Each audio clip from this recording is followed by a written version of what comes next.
No. But you like demons. I enjoy the company of spirits, yes, which is part of why I do not abuse them with bindings. It isn't abuse if I ask. Not always true. Also, I do not practice blood magic, which renders this entire conversation academic. He won't bind me. He's a mage and he likes demons, but he won't help. Why would you want Solus to bind you? So I'm safe. If Solus won't do the ritual to bind me, someone else could. Will. Like the Warden mages, and then I'm not me anymore. Walls around what I want. Blocking, bleeding, making me a monster. A mage using blood magic could conceivably do that to any one of us, human or demon. You should ask Solus to bind you too, and then someone can bind him. We'll find a way to keep you safe without binding you, Cole. I have a suggestion, if Cole is ready to listen. I recall stories of amulets used by Raveni seers to protect spirits they summon from rival mages. A spirit, wearing an amulet of the Unbound, was immune to blood magic and binding. It should protect Cole as well. The resources of the Inquisition could be used to find such a talisman. Good. They will not take me.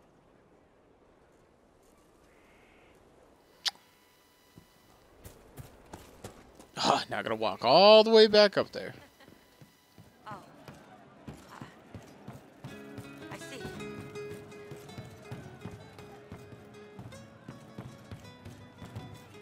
You're killing me, Cole. It started out helping, taking the fear away. I won't take too much. I am not that.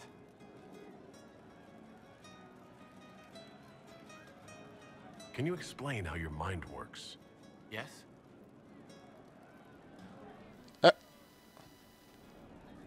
It must be sad, feeling everyone's pain all the time. Why? Isn't it? No. I help. I find wounds and heal them. I salve, soothe, save. I see pain and make it better. How could I not be happy? Fair enough. Walk me through the way you help someone. I start by listening. I hear hurt, feel it fretting. Some you can solve by giving something, food, a blanket, sleep. Some are intangible, terrible tangles that catch on a crack, fixed, festering, and the person makes a pearl of pain. I shake it loose. No pearl, no pain. They can hope, they can heal. Sometimes you say things that relate to other members of the Inquisition. They remember me. Their eyes stick, some more. They want me to be.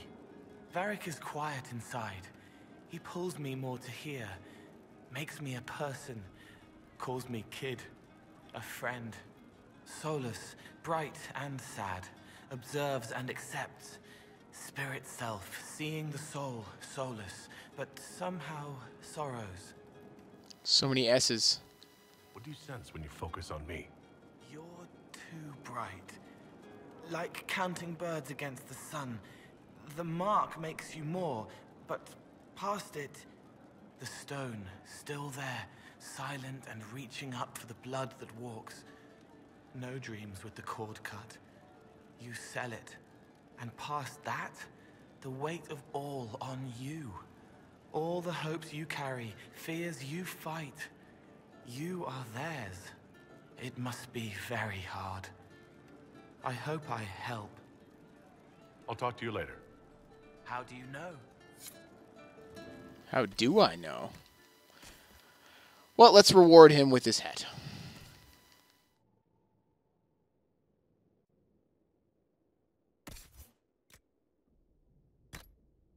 Assassin hat. Cole's hat?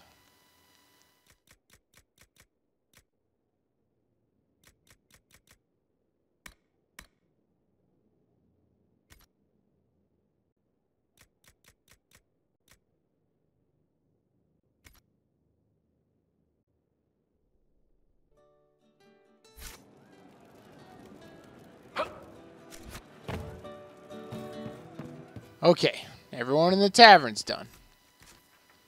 Who am I missing here? You know, Blackwall... It still says Blackwall is over here, but...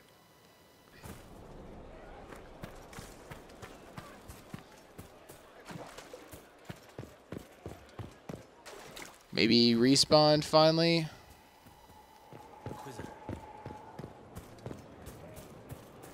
Maybe he's outside? There he is.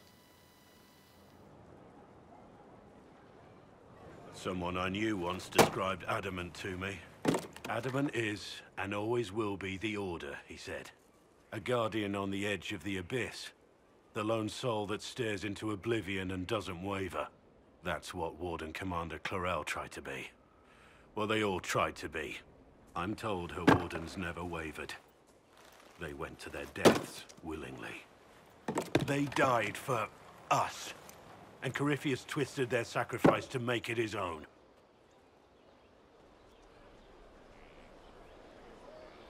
We stopped him. We saved most of the wardens.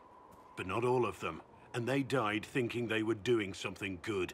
There's no one to blame but Corypheus. Even Clarel's intentions were righteous. Her desire to protect was so great it led her astray. It's not right. To want to do good, to be good, and have that turned against you. Don't think of what went wrong. Think of their intentions, their sacrifice. Honor their selflessness. Clarel made mistakes, but she was a great woman. And she died a great woman. It's not the armor or the trappings of the Order. It's not the joining. At the heart of it, all a warden is a promise. To protect others, even at the cost of your own life.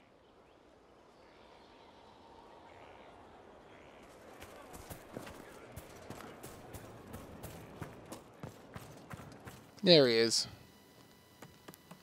Seems to like woodworking. This is just... It's something to keep their hands busy. You were quite the outlaw, I hear. The Carter. You must have some past. Who told you that? No one had to tell me. It's amazing the things you learn waiting for someone to crack a keg.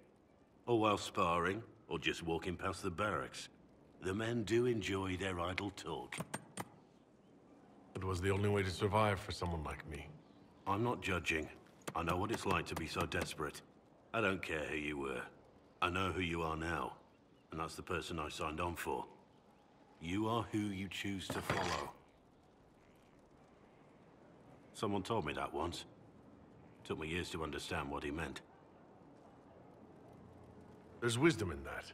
It was a chevalier who said those words to me. A powerful man, but never without honor. A true knight. We met as competitors in the Grand Tourney. He left me with that advice before we parted. Put aside his own ambitions to help me win the melee. I don't think I even thanked him. What is this Grand Tourney? You've never heard of it? The Grand Tourney of the Free Marches. It's a spectacle. Song, dance, wine, every amusement you can imagine. But the greatest part is the contest of arms. Prove yourself in the Grand Tourney, and you can make your fortune. How did he help you? There were 100 men on the field, each one fighting for himself. The knight and I had forged an alliance. It was just the two of us, and we took all comers. The goal, down as many opponents as possible. He always let me deliver the final blow. It was generous of him. He said I stood to gain everything, while he'd lose nothing. When it was over, he offered to mentor me, to teach me to become a chevalier like him. And I, young and stupid, turned him down flat. I just won the melee at the Grand Tourney. I didn't need him. I should have gone with him. Perhaps things could have been different. You're here now. A Grey Warden. It worked out. I suppose it did, didn't it? But I'm older. Hopefully wiser. And I think I've chosen the right person to walk with.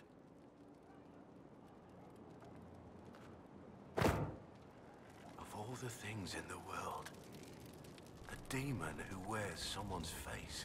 I imagine it makes trusting others risky. Without trust, how would we build alliances or friendships? It's easy to speak well of trust when yours has never been misplaced.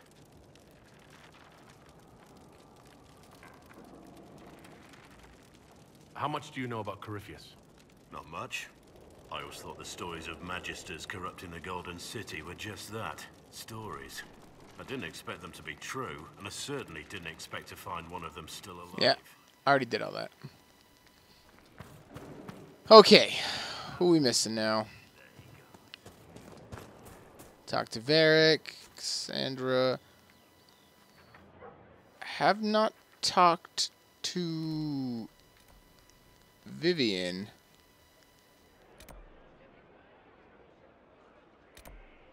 Actually, I don't think I've talked to Vivian since I've been to